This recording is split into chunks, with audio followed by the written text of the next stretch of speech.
मंत्री दादा भुसे आत्ता आपल्यासोबत आहेत, ते देखील बारामतीत दाखल झालेले आहेत.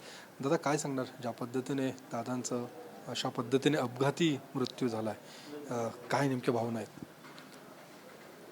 आपल्या महाराष्ट्राचे ज्येष्ठ नेते आदरणीय अजितदादा पवार साहेब यांचं अपघाती दुःखद निधन झालं आहे. मी आपल्या सर्वांच्या वतीने, मालेगाव नाशिक जिल्ह्याच्या सर्व नागरिकांच्या वतीने, महाराष्ट्रातील सर्व विद्यार्थी, पालक, शिक्षक बंधू भगिनी, अधिकारी, कर्मचाऱ्यांच्या वतीने भावपूर्ण आदरांजली व्यक्त करतो. मला वाटतं की अतिशय स्पष्टपणे बोलणारे, वागणारे, पहाटेच्या 6 वाजेपासून तर रात्री उशिराच्यापर्यंत सर्वसामान्यांच्यासाठी कार्यतत्पर असणारं असं हे नेतृत्व.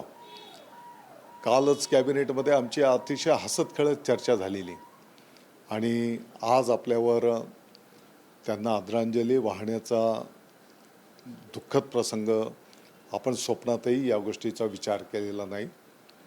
मला वाटतं की आजचा दिवस आपल्या राज्यासाठी दुःखदायक आहे, क्लेशदायक आहे. पण दादा, ज्या पद्धतीने हा अपघात घडलेला आहे त्याची काही चौकशी वगैरे शासन स्तरावरती केली जाणार आहे, काय नेमकी माहिती आहे?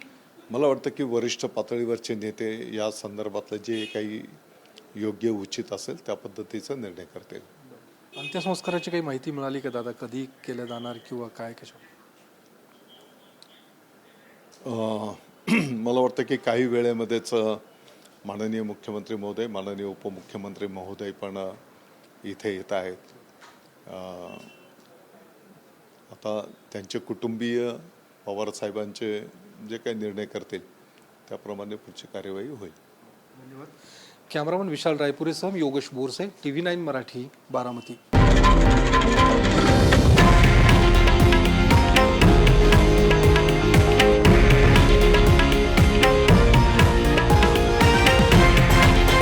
हे आहे देशातील नंबर 1 न्यूज नेटवर्क आणि आपण पाहत आहात TV9 मराठी, एकमेव.